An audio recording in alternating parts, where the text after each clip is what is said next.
1st of May 2026. I'm back in a different part of the forest. Just come to the Bluebells. Welcome in the summer. And just have a little chat about the new Robin Hood series that was on MGM at December last year. 10 series or 10 episodes. Now there's been a lot of discussion about certain things on there, so I just wanted to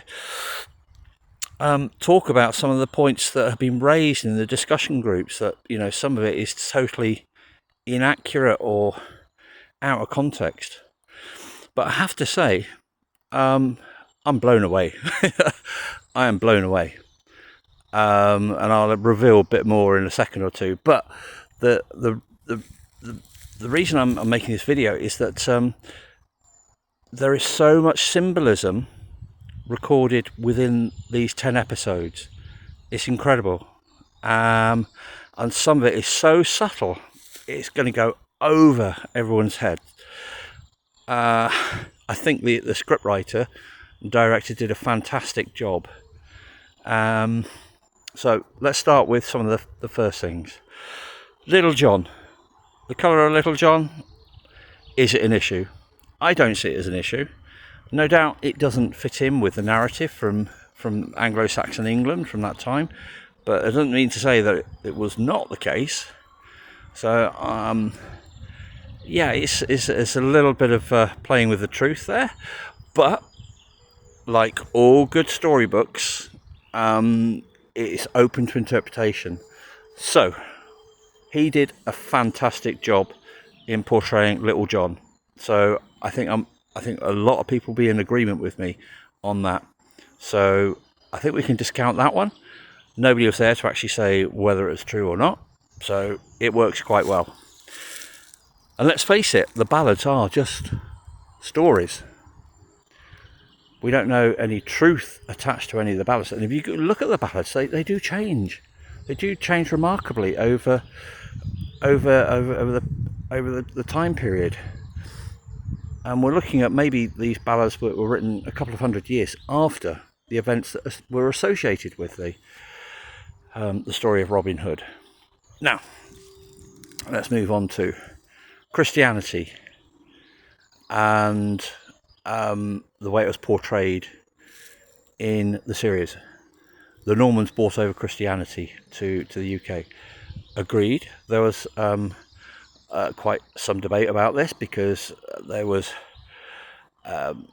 Christianity had come over in the 7th century to England, but how much of that was taken on board? Were the old gods still there? Well, let's take a look at it. William the Conqueror, when he came over, one of the first things he did was to outlaw all other religions or gods. He said there was only one god that would be worshipped, and that was the one that they were enforcing on the people. So paganism must have been very strong during that time period. And let's say, you know, the people who have been actually commenting on this, were they actually, because remember this was December time, were they actually having a Christmas tree in their house over Christmas? Because a Christmas tree is not pagan. It's not a Christian thing. It's a pagan idea. So that is something that has continued to this day into our modern lives. The same goes with the May Day festivals. I mean, today is the 1st of May, so first day of summer. Again, that is a pagan festival. That lives on to today. So you're telling me that we were all Christianized back in those years? No, definitely not. We were not. There was a lot of background, and let's think about the churches that the Normans built. Remember, there's lots of green men built into the stonework of the churches. So what does the green man represent? Well, it represents a pagan idol. The wild man of the woods, the forest, the green man. But I'm telling you what, he represents far more than that. And we'll get onto that in a second or two. So yeah, paganism was still alive and well and was being outlawed by the Normans. Remember, the Normans built churches on old pagan sites. Why? Because that was the idea, or Christian, not just Normans, but the Christians built churches on old pagan sites because they wanted the people to come to the same location, but to worship a different god. So that was evident back then. Right now, what else? There was a few other points that I wanted to raise. Yeah, I mean, the storyline to Robin Hood, is it really based upon the legends or not? Is it fabricated? Okay, right.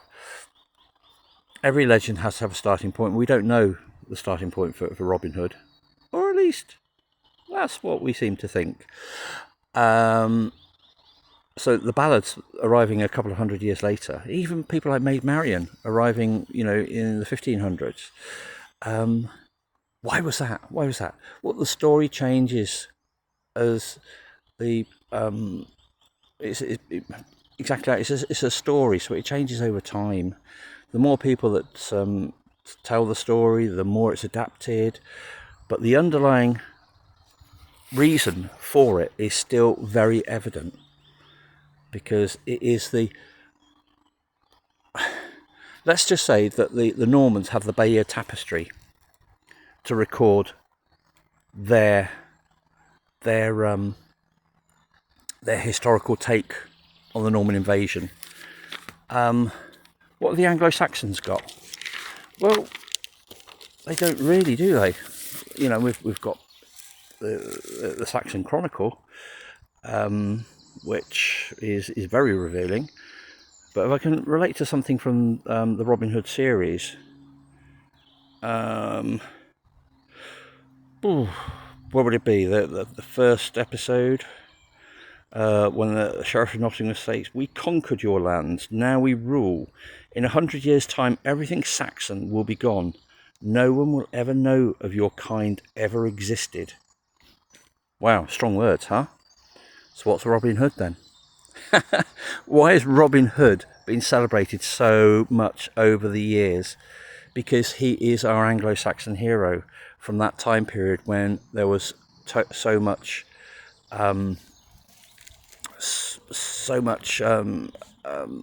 disputes and following the invasion.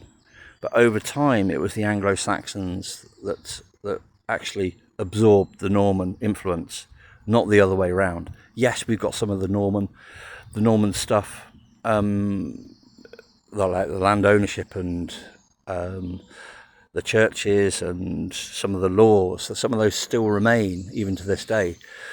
But in essence, it's the Anglo-Saxon community that absorbed the Norman influence, and that's who Robin Hood represents. It's the Anglo-Saxon defiance against the Norman invasion. Now that's what Robin Hood is all about.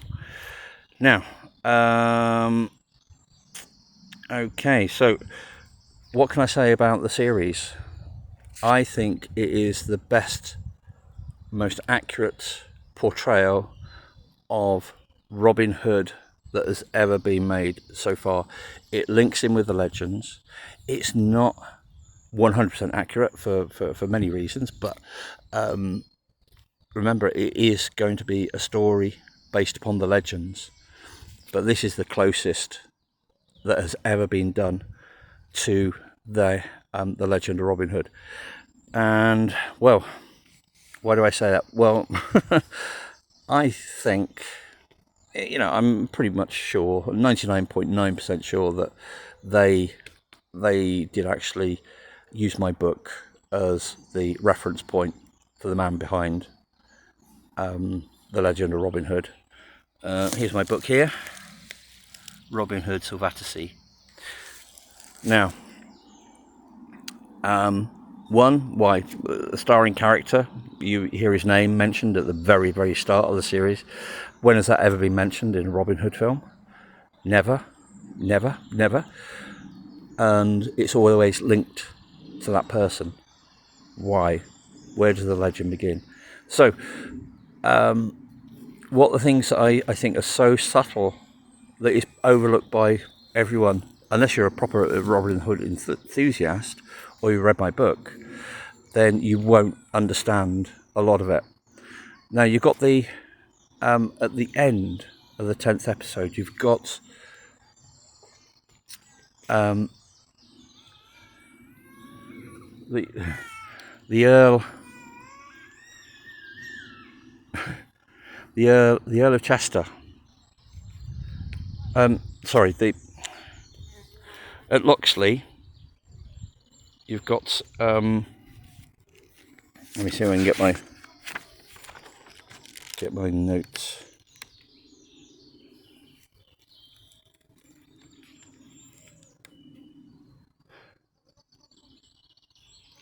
No, I gave that away a bit, didn't I? Right, you got the Earl of Huntingdon. All right, the Earl of Huntingdon.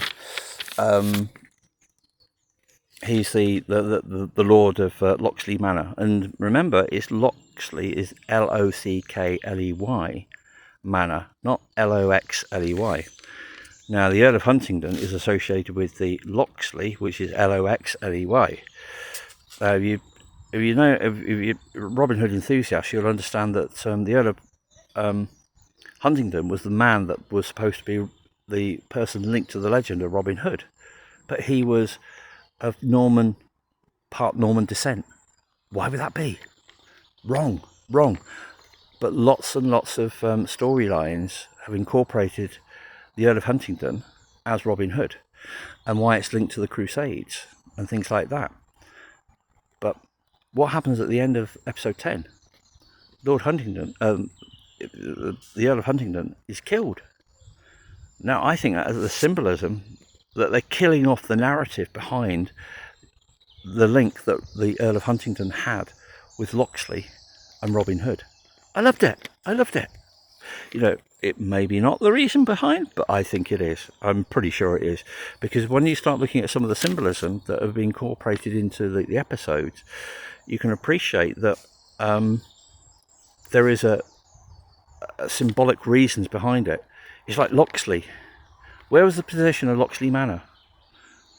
You just have to look at the location. Was it by itself? Was it in amongst other settlements? No. The location is important. And what do you say? There's a hiding hole in Locksley Manor. Why was that included? A hiding hole? What's the significance of that? Well, if you read my book, you'll probably understand why. Other thing is, a wolf. Why was there a wolf in the cave? The cave that Godder led Robin Hood to. Why was there a wolf in there?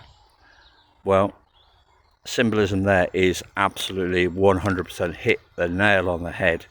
Wow. I'm impressed. It went over my head the first time for the first couple of times I watched it, went over my head. Then I thought, it's a bit strange, there's a wolf died, and it's not just a wolf, it's a wolf that's gone there to die. Why is that? So the symbolism is so striking, but it got me guessing. So everyone else, it's going to go over the top of the head. So for me and the writer, they did some secret things in there that links in with the whole legend. And that's why the director said that this is the most comprehensive take on the Robin Hood legend to date. And I'll tell you why, because I think they read my book. All right, Godder. Everyone's talking about Godder. What's Godder? Why is there a fairy included in the storyline? Well, it's linked back to the first character that you hear mentioned at the very start. Okay, very important character. And who does Maid Marian represent? Well, the May Day festivals, because Robin Hood's Day is associated with the May Day festivals. Mariam was linked to the Queen of of the May Day festival. So, in fact, that links into earlier references to it being the fairy queen.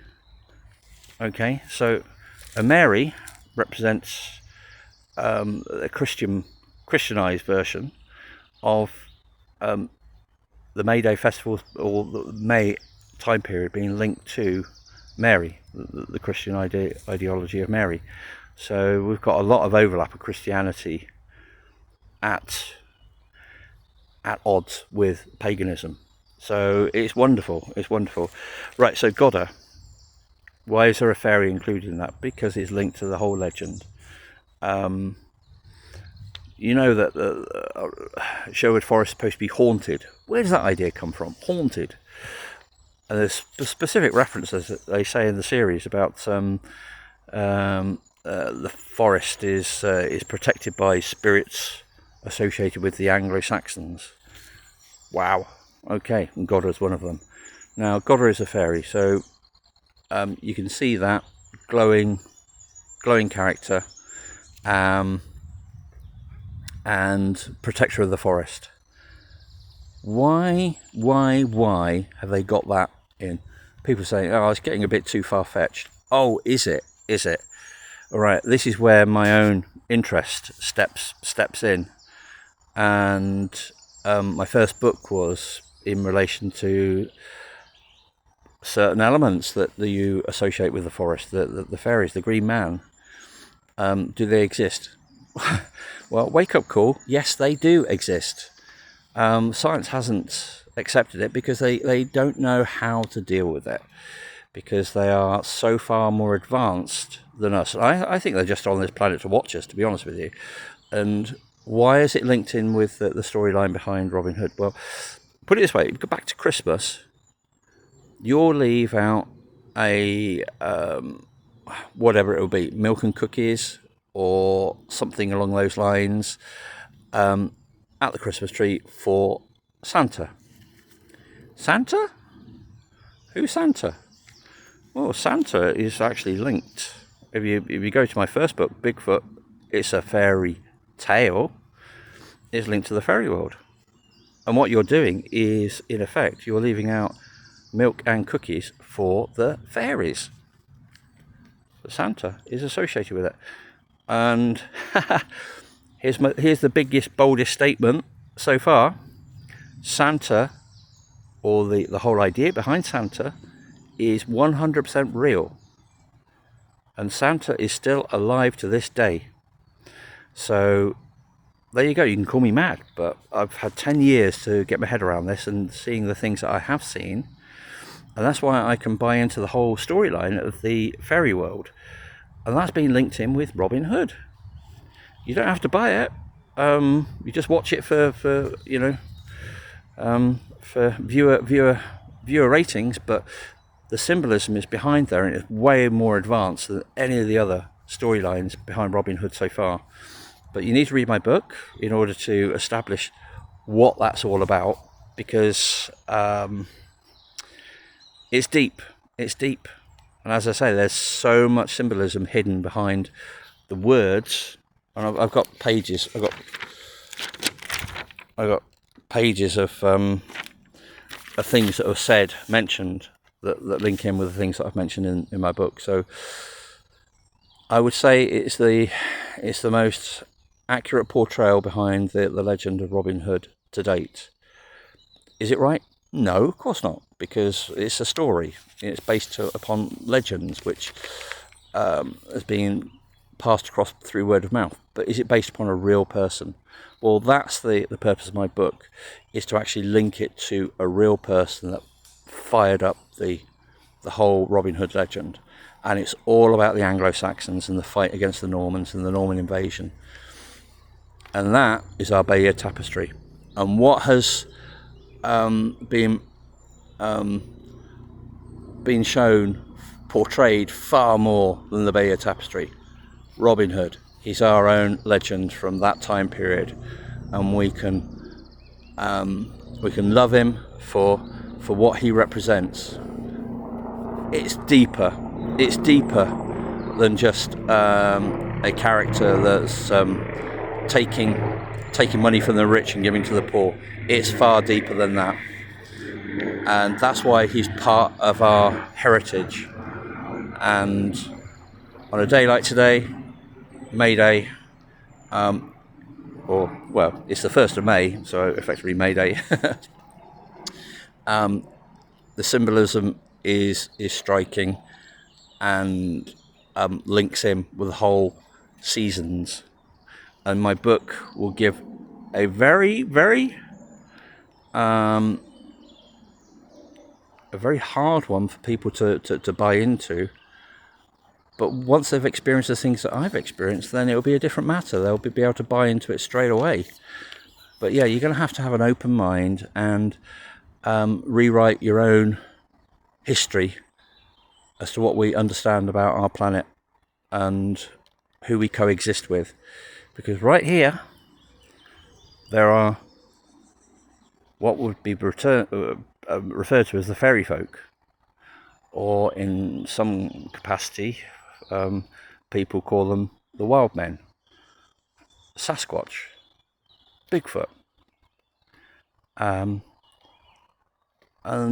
this is why you have these adorned on churches.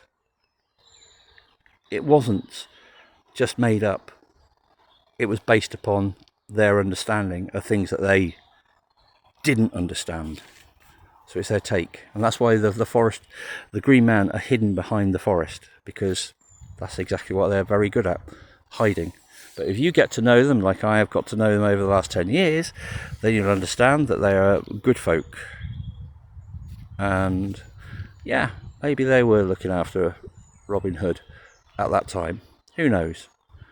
But that's the end of my video. Anyway, I think you'll enjoy the Robin Hood series. If you haven't watched it yet so far, sorry for any spoilers, but I don't think I revealed too much. But yeah, I recommend watching it. Okay, thanks for watching. More videos will be coming out. As this is the first time I've been out to the forest in over 6 months, so I've got a bit of catching up to do. So I hope you enjoyed this. But yeah, please watch the new Robin Hood series. It's great, and the symbolism behind it is incredible. Well done to the writers and director. You did a fantastic job, and looking forward to series 2. All right, over and out.